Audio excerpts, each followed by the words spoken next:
তিন ম্যাচের সিরিজে অংশ নিতে আজ ভারত যাচ্ছে টি-20 দলের সদস্যরা।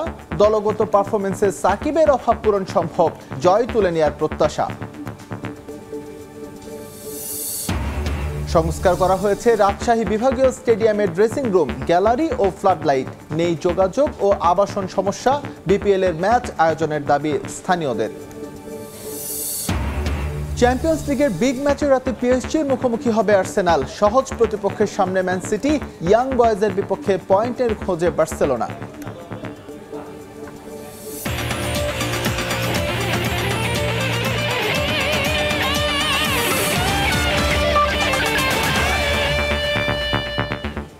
বিশ্বের নানা প্রান্তের খেলাধুলার খবর নিয়ে আমাদের নিয়মিত আয়োজন খেলার সময়, আর এই আয়োজনে আপনাদের সঙ্গে আছি আমি এস এম ইকবাল। এই মুহূর্তে কানপুরের গ্রিন পার্ক স্টেডিয়ামে আছেন রিপোর্টার মাহবুব রিমন। সবশেষ খবর জানতে আমরা এখন সরাসরি যুক্ত হচ্ছি তার সঙ্গে। আড়াই দিনও নয়, যদি বাস্তবতা বলি সংখ্যাটা বোধ হয় আরও বেশি হবে, কারণ প্রথম দিন মোটে 35 ওভারের খেলা হয়েছে।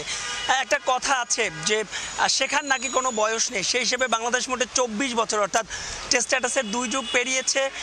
কিন্তু ওই যে যার হয় তার তো আসলে 9তেই হয়, 90তে না। বাংলাদেশ দল এখন পর্যন্ত টেস্টটাও খেলা শিখতে পারেনি। বিশেষ করে যে ব্যাটিং অ্যাপ্রোচ, নেতিবাচক ব্যাটিং অ্যাপ্রোচ আমরা দেখেছিলাম চেন্নাইয়ে, তার চাইতেও বোধহয় নেতিবাচক ব্যাটিং অ্যাপ্রোচ আমরা দেখতে পেলাম এই কানপুরে। অবশ্য এমন হারের ইতিহাস কিন্তু নতুন নয় বাংলাদেশের। আমরা দেখেছিলাম 2001 সাল 2 সালে নিউজিল্যান্ডের বিপক্ষে পরপর 2 দিন বৃষ্টিতে পুরো দিন ভেস্তে যাওয়ার পরে। আমরা দেখেছিলাম 2019 সালে আফগানিস্তানের বিপক্ষে, আমরা দেখেছিলাম 2021 সালে পাকিস্তানের বিপক্ষে প্রায় 2 দিন বৃষ্টিতে ভেস্তে যাওয়ার পরেও সেই টেস্ট ম্যাচটা বাঁচাতে পারেনি বাংলাদেশ। কানপুরে এই ম্যাচ বাঁচানোর কোনো সুযোগ নেই, বাস্তবতা বলছে কোনো সুযোগ নেই। এবং সাকিব আল হাসানের শেষ টেস্ট ম্যাচটা হাত দিয়ে শেষ করতে যাচ্ছে বাংলাদেশ। এখন শুধুমাত্র সময়ের অপেক্ষা এবং হিসেবের অপেক্ষা ভারত কত বলে এই ম্যাচটা জিতে নেয়। কারণ প্রথম ইনিংসে তো তারা 147 বছরের টেস্ট ইতিহাসে সব রেকর্ড ভেঙে ফেলেছিল, অর্থাৎ প্রথম 50 রান, 100 রান, 150 রান, 200 রান সব রেকর্ড তারা নিয়ে নিয়েছিল। যে বলছিলাম যে টেস্ট ম্যাচটাই খেলতে শিখতে পারেনি বাংলাদেশ। সাকিব আল হাসানের কথা একটু আলাদা করে বলতে হয়। 71তম টেস্ট খেলতে তিনি নেমেছেন, এটা তার 130তম ইনিংস ছিলেন। যেভাবে তিনি জাদেজার হাতে ক্যাচ তুলে দিলেন, পাড়ার ক্রিকেটও বোধহয় এতটা বাজেভাবে আউট হওয়া যায় না। আউট আপনি হতেই পারেন, কিন্তু অধিনায়ক নাজমুল হোসেন শান্ত যেভাবে রিভার্স সুইপ করতে গেলে আউট হলেন, কোনো ব্যাখ্যা নেই। এবং এ ধরনের আউটের আমার একেবারে ক্ষমার অযোগ্য আউট। সাদমানের কথা একটু আলাদা করে বলি। সাদমান প্রথম বাংলাদেশি ওপেনার হিসেবে ভিন দেশে অর্থাৎ ভারতের মাটিতে প্রথম বাংলাদেশি হিসেবে 50 তিনি তুলেছেন। তবে সেখানে তিনি 3 বার জীবন পেয়েছেন। গতকালও তার কেএল রাহুল তার একটা সহজ ক্যাচ ফেলে দিয়েছে, আজকেও একবার ক্যাচ পড়েছে, এমনকি আম্পায়ার্স কলে তিনি একবার বেঁচে গিয়েছিলেন। তার 50 রান। এবার আপনি যদি বলেন মুশফিকের কথা একটু আলাদা করে বলতে হয়, সেলফিশ ক্রিকেটার যদি একটু আলাদা করে বলতে হয়, এ কারণে সেলফিশ আপনি রবীন্দ্র জাদেজার পুরো ওভার নিজে খেলছেন এবং তাইজুল ইসলামকে আপনি সামনে দাঁড় করিয়ে দিয়েছেন জাসপ্রীত বুমরাহ। একবার হলে কথা হতো, একবার নয় একাধিকবার আমরা দেখেছি মুশফিক পুরো রবীন্দ্র জাদেজার ওভারটা খেলেছেন এবং ওভারের শেষ বলে তিনি পুরো ওভার ডিফেন্স করছেন। 4 এবং 5 বলে তিনি বাউন্ডারি হাঁকাচ্ছেন এবং নতুন বলে অর্থাৎ একেবারে নতুন একটা ওভার তিনি তাইজুল ইসলামকে জাসপ্রীত বুমরাহর সামনে দাঁড় করে দিয়েছেন। এটাই তো আসলে নেতিবাচক ক্রিকেট অ্যাপ্রোচ। এই ধরনের নেতিবাচক ক্রিকেট অ্যাপ্রোচ নিয়ে আর যাই হোক কোনোদিন টেস্ট খেলা শেখা যায় না। এবং যে কারণে আজকে টেস্ট স্ট্যাটাসে 24 বছর পরে বাংলাদেশ দল আড়াই দিনের বেশি বৃষ্টিতে ভেস্তে যাওয়ার পরেও হারের সংখ্যা গুণ। এবং ভারতকে আসলে সাধুবাদ দিতেই হয়, তারা যেভাবে টেস্ট খেলাটা খেলেছে, বাসবল ক্রিকেটের কথা আমরা বলি ইংল্যান্ডের কাছ থেকে, তারা যেভাবে টেস্ট ম্যাচটা খেলেছে সেখান থেকে আদৌ বাংলাদেশ শিখবে কিনা এবং দক্ষিণ আফ্রিকার বিপক্ষে যে পরবর্তী সিরিজ সেখানে কতটুকু কাজে লাগাতে পারে সেটাই এখন দেখার অপেক্ষা। তো এই ছিল আমার কাছে কানপুর থেকে বাংলাদেশের ব্যাটিং ব্যর্থতার মহা বিপর্যয়ের সবশেষ খবর। মাহবুব রিমন আমাদের সঙ্গে যুক্ত হয়েছিলেন কানপুর থেকে, জানাচ্ছিলেন বাংলাদেশ যে দ্বিতীয় ইনিংসে ব্যাটিংয়ে চরমভাবে ব্যর্থ হয়েছে তার সবশেষ তথ্য। এদিকে সাকিবের অবসরের ব্যাপারে আনুষ্ঠানিকভাবে আমাদের কিছুই জানানো হয়নি, তবে তামিমের সঙ্গে কথা বলে জানতে পেরেছি ও দেশে গিয়ে শেষ ম্যাচ খেলবে, তাই কানপুরে সাকিবকে কোনো বিদায়ী সংবর্ধনা দেওয়া হবে না বলে জানিয়েছেন বিসিসিআই সহ সভাপতি রাজীব শুক্লা। বিপিএলে ভারতীয় ফ্র্যাঞ্চাইজির আগ্রহী করে তুলতে বিসিবিকে দায়িত্ব নেওয়ার কথাও জানান তিনি। কানপুর থেকে মাহবুব রিমনের report. This is a good idea. I'll discuss with my management team and we will definitely try to give him a good farewell in Kanpur. In case if you inform, because if that is so, then officially we should be known. If we are not officially informed, we can't plan anything. ভিন দেশের মাটিতে বনেদি পোশাকে শেষ match, মঞ্চটাও ছিল প্রস্তুত, কিন্তু সাকিবের আকতে ঘরের মাঠেই খেলতে চান শেষ টেস্ট, যদিও সেখানে আছে নানা যদি। কিন্তু যদি সুযোগ থাকে, আমি যদি দেশে যেয়ে খেলতে পারি, মিরপুর টেস্ট হবে আমার জন্য লাস্ট। অ্যাওয়েতে সাকিবের বিদায়ী ম্যাচ বলে তাকে বিশেষ সংবর্ধনা দিতে চেয়েছিল উত্তরপ্রদেশ ক্রিকেট অ্যাসোসিয়েশন, কিন্তু যদি সাকিব সাউথ আফ্রিকার বিপক্ষে খেলার সুযোগ না পান তখন? তাই তো আপাতত গ্রিন পার্কে আলাদা কোনো আয়োজন করা হচ্ছে না টাইগার ক্রিকেটের পোস্টার বয়ের জন্য। He has not informed us as yet formally. In case if he informs, then we'll definitely think over. Because what we had thought that he'll be retiring in Bangladesh when the next series will commence there. As yesterday Tamim Iqbal was telling me, but now he has changed the plan and he's not probably going there and for that match. বিশ্বের সবচাইতে জমজমাট franchise league IPL এর সাবেক chairman ছিলেন এই রাজীব শুক্লা, তাই তো তার কাছে জানতে চাওয়া কেন এত বছরেও সেভাবে রং ছড়াতে পারছে না বিপিএল। আবার যেখানে আইপিএল এর ফ্র্যাঞ্চাইজিগুলো বিনিয়োগ করে গোটা বিশ্বে, সেখানে তাদের কোনো আগ্রহ কেন নেই BPL A? This is completely a commercial and private decision as far as franchisees are concerned. Wherever they feel right, they go there and pick up the team. So purely up to them. I think Bangladesh board and those who are running the league, they should approach Indian franchisee, and we always allow Bangladesh players to play in IPL, and you might have seen that lot many Bangladesh players have played in IPL. ভারতীয় ক্রিকেটের প্রভাবশালী এই কর্তা কথা বললেন কানপুরের outfield নিয়েও, ইঙ্গিত দিলেন এই টেস্টের পরেই হয়তো আন্তর্জাতিক ক্রিকেটের দীর্ঘ বিরতিতে যেতে পারে গ্রিন পার্ক। মাহবুব রিমন, সময় সংবাদ, কানপুর, ভারত। এদিকে কানপুর টেস্টের চতুর্থ দিন শেষে অধিনায়ক নাজমুল হোসেন শান্ত দলের অনেকের সঙ্গে দীর্ঘ সময় কথা বলেছেন তামিম ইকবাল। হয়তো সেরেছেন টাইগার স্কোয়াডে ফেরার প্রাথমিক কথোপকথন। সে বিষয়ে স্পষ্টভাবে জানা না গেলেও বোঝা গেল সাবেক অধিনায়কের ফেরা ইতিবাচকভাবেই নেবে সতীর্থরা। কানপুর থেকে মাহবুব রিমনের আরও একটি রিপোর্ট।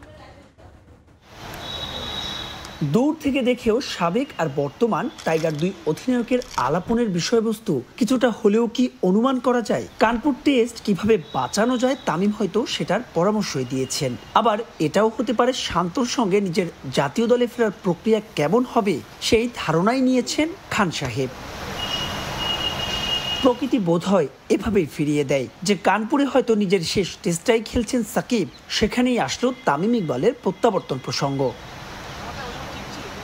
দুদিন পেছনে ফেরা যাক।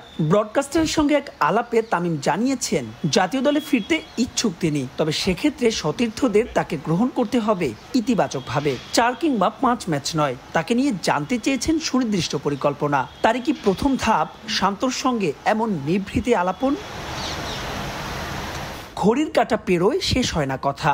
গ্রিন পার্কের এক প্রান্ত থেকে অন্য প্রান্ত হাঁটলেন, দাঁড়ালেন, গেলেন বাংলাদেশ দলের ড্রেসিং রুমের পাশেও, যেখান থেকে বের হয়ে আসলেন মুমিনুল। তাকে দিলেন শতকের অভিনন্দন, কাঁধে হাত রেখে হয়তো দিলেন পরামর্শ।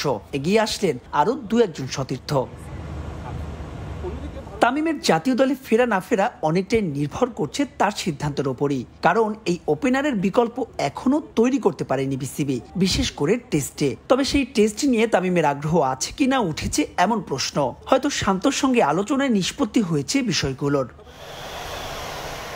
এদিন বিদায় বললেও যেন হয় না বিদায়। ততক্ষণে প্রেস কনফারেন্স শেষ করে মিরাজের আগমন। এখানেও চলল দীর্ঘক্ষণ কথোপকথন। সব মিলিয়ে তামিম, জাতীয় দল আর এই মহাকাব্য যেন ফুরাবে না সহসাই। মাহবুব রিমন, সময় সংবাদ, কানপুর, ভারত।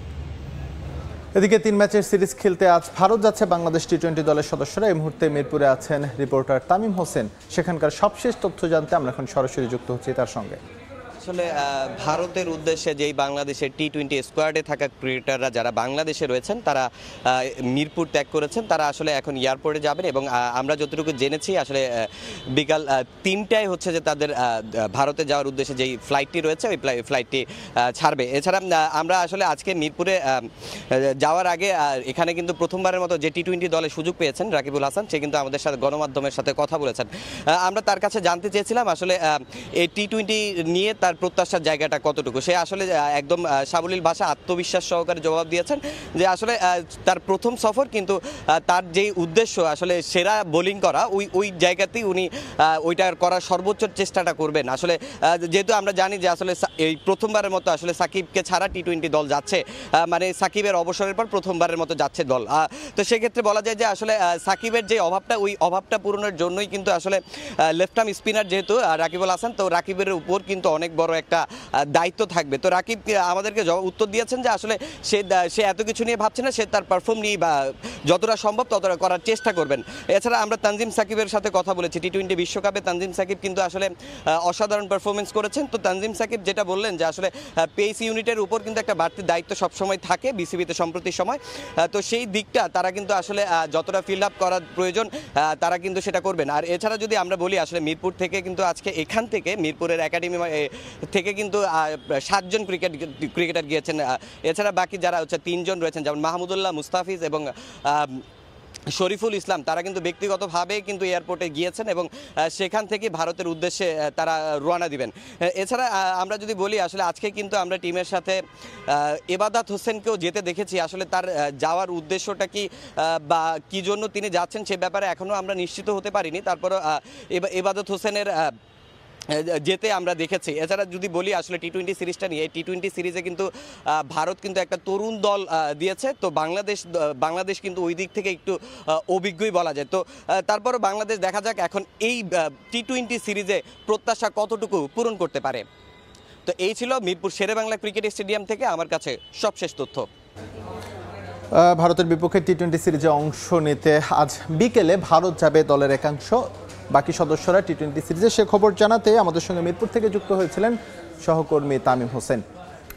চূড়ান্ত হয়েছে দক্ষিণ আফ্রিকার বাংলাদেশ সফরের সূচি। বিসিবির নিরাপত্তা পরিকল্পনায় সন্তুষ্ট Protea cricket board. ICC test চ্যাম্পিয়নশিপের 2টি ম্যাচ খেলতে আগামী 16 অক্টোবর বাংলাদেশে আসবে দক্ষিণ আফ্রিকা, জানিয়েছেন ক্রিকেট অপারেশনস ইনচার্জ শাহরিয়ার নাফিস। এদিকে দেশের মাটিতে সাকিবের শেষ টেস্ট খেলানোর ব্যাপারে এখনও উদাসীন বিসিবি, সিদ্ধান্তের ভার চাপিয়ে দিয়েছেন সরকারের উপর।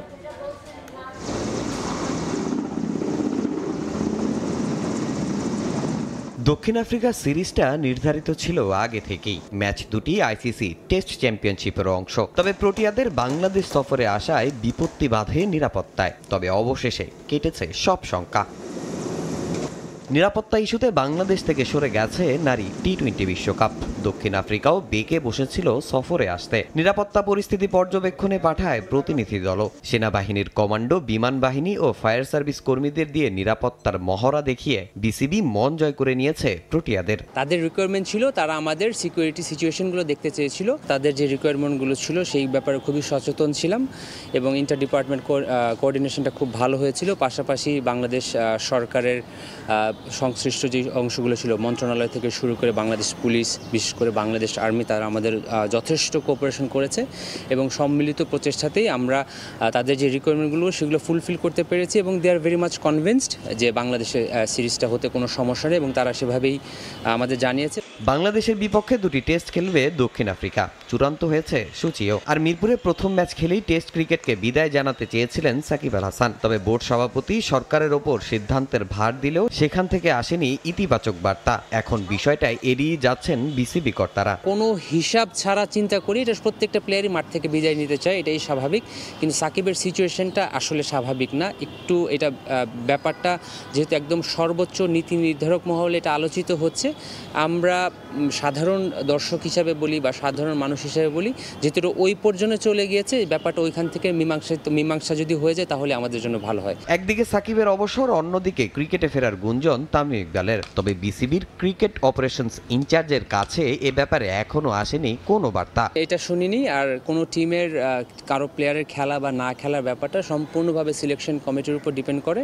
তো টিমের সিলেকশনের ব্যাপারে সিলেকশন কমিটি যেটা ডিসিশন নেবে সেই অনুযায়ী তো দল হয় সচরাচর। দীর্ঘ 9 বছর পর বাংলাদেশে দ্বিপাক্ষিক সিরিজ খেলতে আগামী 16 অক্টোবর বাংলাদেশে আসবে দক্ষিণ আফ্রিকা। মিরপুরে 21 অক্টোবর থেকে শুরু হবে প্রথম টেস্ট, আর চট্টগ্রামে দ্বিতীয় টেস্ট মাঠে গড়াবে 29 অক্টোবর থেকে।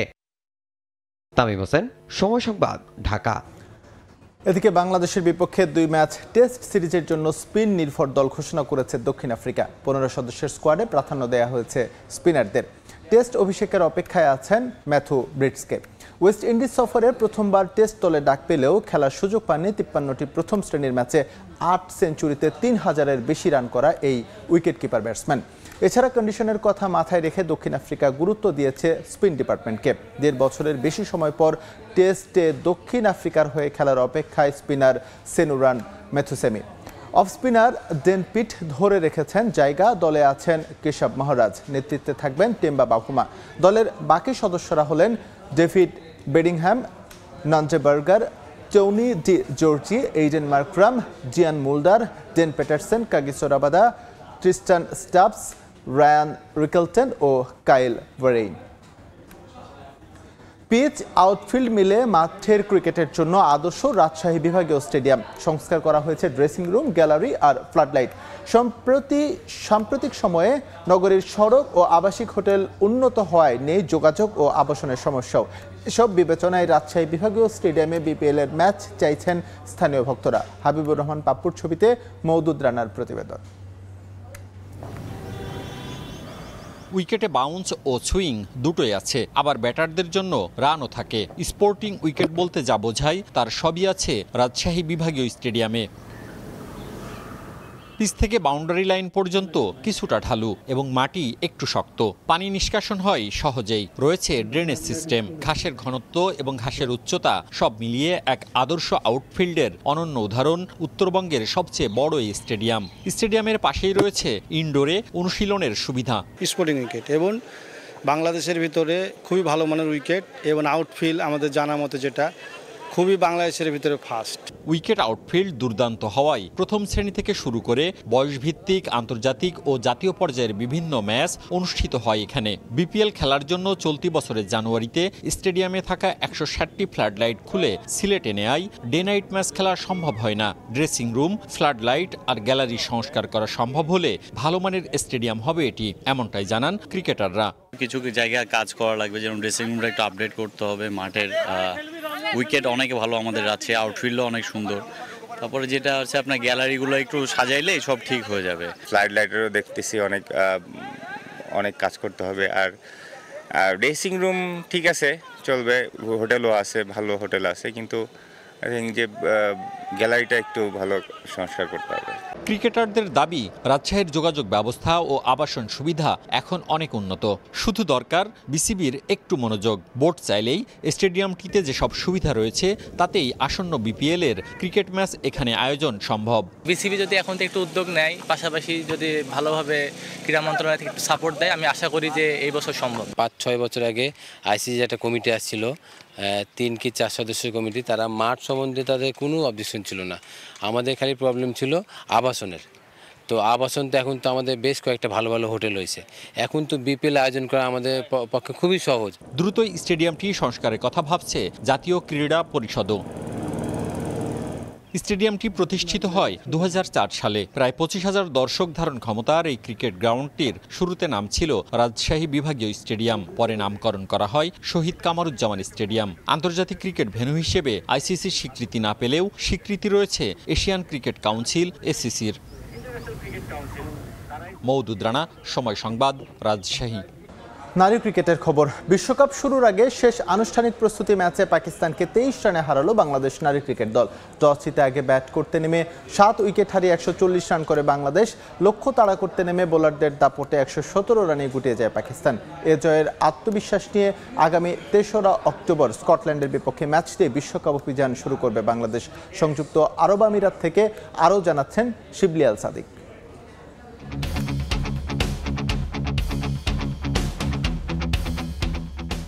দুবাইয়ের আইসিসি একাডেমি মাঠে প্রথম ম্যাচে শ্রীলঙ্কার কাছে হেরে যাওয়া বাংলাদেশ অধিনায়ক পাকিস্তানের বিপক্ষে টস ভাগ্যে জিতে নিলেন ব্যাটিংয়ের সিদ্ধান্ত।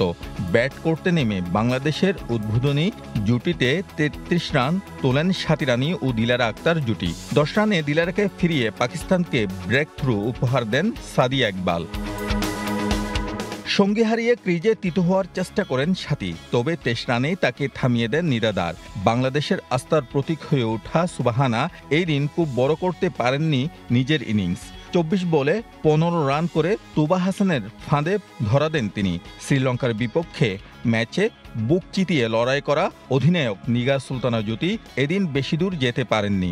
22 বলে 18 রান আসে তার ব্যাটে। দলের হয়ে সর্বোচ্চ 28 রান করে অপরাজিত থাকেন স্বর্ণা আক্তার।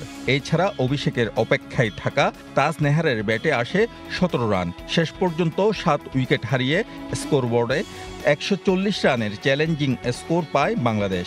পাকিস্তানের হয়ে সাদিয়া নেন 2টি উইকেট। কঠিন লক্ষ্য তাড়া করতে নেমে শুরু থেকেই বাংলাদেশের বোলারদের তোপের মুখে পড়ে পাকিস্তান। আগের ম্যাচে স্কটল্যান্ডের কাছে হেরে যাওয়া ফাতিমা সানার দল লাল সবুজের প্রতিনিধিদের কাছে শুরু থেকেই ছিল কোণঠাসা। 42 রানে দলের টপ অর্ডারের 3 ব্যাটারকে হারিয়ে চাপে পড়ে যায় পাকিস্তান।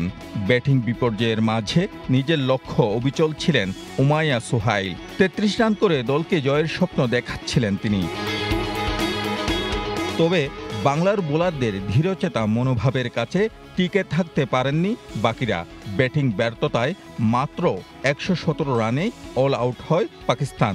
দায়িত্বশীল ব্যাটিংয়ের পর বল হাতে 2 উইকেট নিয়ে বাংলাদেশের জয়ে অবদান রাখেন স্বর্ণা আক্তার। এছাড়াও 2টি করে উইকেট পেয়েছেন মারুফা, ফাহিমা ও রাবিয়া। বিশ্বকাপ শুরুর আগে প্রস্তুতি পর্বটা খুব ভালোভাবেই শেষ করল বাংলাদেশ। পাকিস্তানের বিপক্ষে এই জয় নিশ্চিতভাবে মূল পর্ব শুরুর আগে আত্মবিশ্বাস যোগাবে পুরো দলকে। শিবলাল সাদিক, সময় সংবাদ, সংযুক্ত আরব আমিরাত। এদিকে বিশ্বকাপ শুরুর আগে আনুষ্ঠানিক প্রস্তুতি ম্যাচে পাকিস্তানকে হারানোর আত্মবিশ্বাস কাজে আসবে মূল পর্বে। ম্যাচ শেষে এমনটাই জানিয়েছেন সাথী রানী। প্রথম ম্যাচে শ্রীলঙ্কার কাছে হারলেও সেই ম্যাচের ভুল সূত্রে ঘুরে দাঁড়াতে পারায় উজ্জীবিত পুরো দল। বিশ্বকাপেও সাহসী ক্রিকেট খেলার লক্ষ্য তাদের। ম্যাচ বাই ম্যাচ জিতে সেমিফাইনালে খেলার স্বপ্ন দেখছে বাংলাদেশ নারী ক্রিকেট দল। বাংলাদেশ ওয়েদারই আমাদের কাছে মনে হয়েছে, কারণ আমরা অলরেডি এখানে আসার আগে খুব ফুড বলেন, খাবার বলেন বা ওয়েদার বলেন, সবকিছু অ্যাডজাস্টমেন্ট করে এখানে আসি, তো তেমন কোনো পরিবর্তন দেখছি না। গত ম্যাচ আমরা হেরেছি, ভালো একটা ওভারকাম করেছি, তো সেটা আমাদের জন্য খুবই একটা ভালো একটা দিক হবে। কনফিডেন্স আমরা পাবো যেন যেই হোক না কেন প্রতিদ্বন্দ্বী, আমরা যেন এরকম ফেয়ারলেস ক্রিকেটটা খেলতে পারি। ফাইনাল তো অনেক দূর, আমরা চাচ্ছি প্রথম বাছাই পর্বে যেন আমরা ব্যাক টু ব্যাক ম্যাচ জিততে পারি, সেমিফাইনালটা আমরা টার্গেট। বাফুফে নির্বাচনে কাউন্সিলরশিপ জমা দেওয়ার শেষ দিনে চট্টগ্রাম আবাহনীর হয়ে ফরম জমা দিয়েছেন সভাপতি প্রার্থী তরফদার রুহুল আমিন। তবে কোনো ক্লাব বা অ্যাসোসিয়েশনের কাউন্সিলরশিপ নেননি আরেক সভাপতি প্রার্থী তাবিথ আওয়াল। এদিকে শেষ দিনে অবৈধভাবে কাউন্সিলরশিপ ফর্ম জমা দেওয়ার অভিযোগ উঠেছে, যদিও তা অস্বীকার করেছে ফুটবল ফেডারেশন। বাফুফে নির্বাচন ঘিরে কদিন আগেও যে উত্তাপ ছিল তা এখন অনেকটাই ঝিমিয়ে গেছে। গুঞ্জন আছে সভাপতি পদে তাবিথ আওয়াল নির্বাচন করলেও সরে যেতে পারেন তরফদার রুহুল আমিন। তবে চট্টগ্রাম আবাহনীর হয়ে কাউন্সিলরশিপ ফর্ম জমা দিয়েছেন তিনি, যদিও প্রার্থী হওয়ার ক্ষেত্রে কাউন্সিলরশিপ নেওয়ার কোনো বাধ্যবাধকতা নেই। সভাপতির বাইরে সিনিয়র সহসভাপতি এমনকি সহসভাপতি পদেও প্রতিদ্বন্দ্বিতা হওয়ার সম্ভাবনা কম। সমঝোতার প্যানেলে শেষ মুহূর্তে এক পেশে নির্বাচন হতে পারে, তবে সদস্য পদে কি হবে তা নিয়ে এখনও রয়েছে ধোঁয়াশা। নির্বাচন যেমনই হোক, কাউন্সিলরশিপ পেতে দৌড়ঝাঁপ করছেন কিছু সংগঠক। তাদের মধ্যে দীর্ঘদিনের বঞ্চিতদের উপস্থিতি লক্ষণীয়। এর মধ্যে অনেকের আবার বিস্তর অভিযোগ। বাফুফে কাউন্সিলরশিপ ফর্ম বিতরণ করেছে নিয়মের বাইরে গিয়ে, এ নিয়ে ক্ষোভও আছে অনেকের। ঢাকা জেলার কোনো সমাধান হয় নাই, এখানে কোনো কমিটিও নাই। একটা অবৈধভাবে আমিরুল ইসলাম বাবুকে ঢাকা জেলার থেকে দেওয়া হয়েছে। 40টি ডিএফের অনিয়ম হয়েছে। আমরা সুস্পষ্টভাবে এই ব্যাপারটাকে আমরা প্রতিষ্ঠিত করব, প্রমাণ করব। মেম্বার যেটা বাইরে আওয়াজ, মেম্বার ক্যান্ডিডেট বেশি, তো প্রতি বছর মেম্বার ভোট করে। গত বড় মনে হয় 34 জন মেম্বার শুধু মেম্বার ভোট করছে। তবে বাফুফের কাছে তাদের অভিযোগ ভিত্তিহীন। ফর্ম বিতরণে অনিয়মের যে সংখ্যার দাবি করেছে তারা, সেটা এক প্রকার উড়িয়েই দিয়েছেন সাধারণ সম্পাদক। এমনকি অনিয়ম নিয়ে কোনো অভিযোগপত্র পায়নি ফুটবল ফেডারেশন। এতগুলো ডিসপিউটের কথা বলেছে, আমার কাছে এতগুলো ডিসপিউট আজকে পর্যন্ত 6টা পর্যন্ত জমা দেওয়ার লাস্ট ডেট ছিল, এতগুলো ডিসপিউট আমি হাতে পাইনি। সো আমি মনে করি না এই ধরনের কোনো সমস্যা আছে। আমরা সঠিক পন্থায় নিয়েছি এবং 137টাই আমরা সঠিক পন্থায় নিয়েছি। এর মধ্যে হয়তো ইন্টারনালি তাদের প্রবলেম আছে, সেই প্রবলেমের কারণে আসলে একজন জমা দিয়েছে এবং আরেকজন এটা প্রোটেস্ট করেছে। তো ওইখানে দুই পক্ষকেই ডাকা হবে, এরকম যেরকম ডিসপিউট আছে ডাকা হবে, তাদের ওই কমিটি ডিসাইড করবে এটা কার পক্ষে রায় যাবে। এরকম হতে পারে দুই পক্ষকেই ওইখান থেকে বাদ দিয়ে বলতে পারে যে এখান থেকে কোনো ভোটাধিকার থাকবে না। কাউন্সিলরশিপ সংক্রান্ত কোনো আপত্তি থাকলে 2 অক্টোবরের মধ্যে তা নিষ্পত্তি করতে চায় ফুটবল ফেডারেশন। পরদিন নির্বাহী কমিটির বৈঠকে ডেলিগেটদের চূড়ান্ত অনুমোদন দেবে বাফুফে। এসএম ইকবাল, সময় সংবাদ, ঢাকা। চ্যাম্পিয়ন্স লিগের খবর, মৌসুমের প্রথম জয়ের খোঁজে মাঠে নামবে বার্সেলোনা। ব্লগরানাদের প্রতিপক্ষ সুইস ক্লাব ইয়াং বয়েজ। ম্যাচটি শুরু হবে আজ রাত 1টায়। একই সময়ে বায়ার লেভারকুসেনের মুখোমুখি হবে এসি মিলান। প্রথম ম্যাচ হারায় কিছুটা চাপে আছে রসুনিরি, তাই এই ম্যাচে জয় ভিন্ন কিছুই ভাবছে না ইতালিয়ান ক্লাবটি। চ্যাম্পিয়ন্স লিগের চলতি মৌসুম ভালো হয়নি বার্সেলোনার। মোনাকোতে গিয়ে হারের তিক্ততা নিয়ে ফিরতে হয়েছে হান্সি ফ্লিকের শিষ্যদের। এই ম্যাচে তাই পয়েন্ট পেতে বদ্ধপরিকর কাতালানরা। ইয়াং বয়েজের তুলনায় বেশ শক্তিশালী বার্সেলোনা, তাই চাপমুক্ত হয়েই মাঠে নামবে তারা। লা লিগায় সবশেষ ম্যাচে ওসাসুনার কাছে হারলেও ইয়াং বয়েজের বিপক্ষে ম্যাচে সেই ধাক্কা কাটিয়ে উঠতে চায় কাতালানরা। একই অবস্থায় এসি মিলানের চ্যাম্পিয়ন্স লিগে ঘরের মাঠে তারা হেরে যায় লিভারপুলের কাছে, তাই এই ম্যাচে জয় পেতেই হবে তাদের। তবে কাজটা সহজ হবে না, কারণ বায়ার লেভারকুসেন আছে বেশ ছন্দে।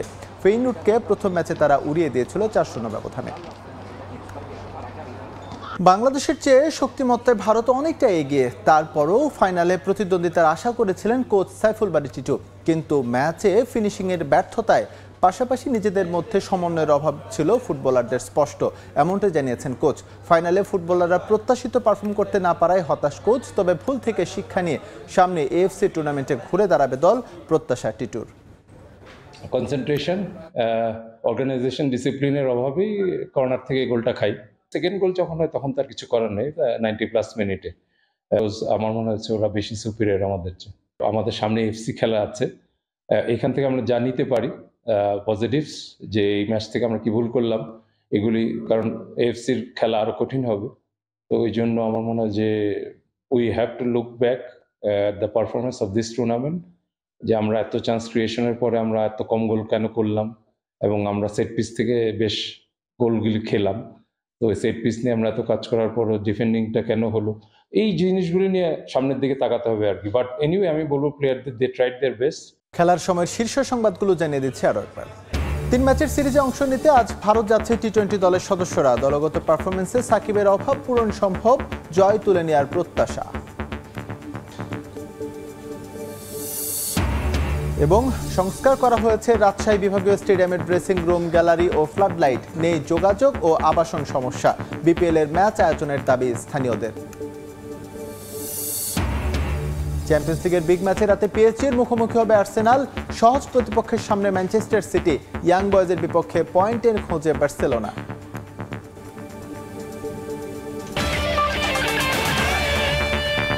এই ছিল খেলার সময়ের সঙ্গে থাকুন সময়ের।